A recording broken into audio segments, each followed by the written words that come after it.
মাত্র 7 দিনে গ্যাস্ট্রিক চিরবিদায়।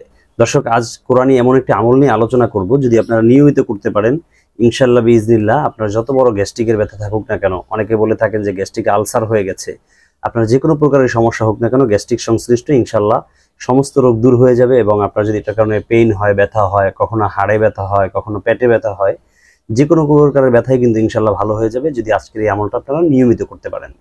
আমলটা নিয়ে বিস্তারিত কথা বলার পূর্বে একটা রিকোয়েস্ট থাকবে, আপনারা যদি আমাদের চ্যানেল কিংবা পেজে নতুন হয়ে থাকেন অবশ্যই চ্যানেলটি সাবস্ক্রাইব করে পেজটি ফলো দিয়ে রাখবেন।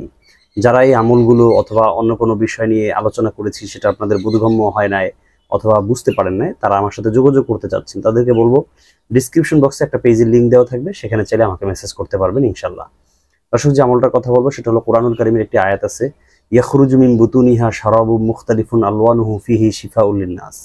এই আয়াতটিকে 3 বার পরে একটা গ্লাসের পানিতে ফু দিয়ে সেই পানিটা যদি পান করেন ইনশাআল্লাহ বিজনিল্লাহ আপনার পেটে ব্যথা তাৎক্ষণিকভাবে কমে যাবে।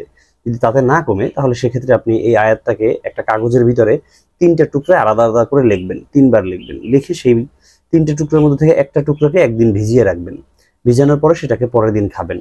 আবার পানি দিয়ে রাখবেন ওই একই কাগজে, দ্বিতীয় দিন আবার খাবেন, আবার পানি দিয়ে রাখবেন, আবার খাবেন। মোট একটা কাগজকে 3 দিন খাবেন। এইভাবে 3টে কাগজকে আপনি মোট 9 দিন খাবেন, 3 দিন করে। ইনশাআল্লাহ এই 9 দিনের ভেতরেই আপনার এই পেটে ব্যথা চিরতরে বিদায় হয়ে যাবে।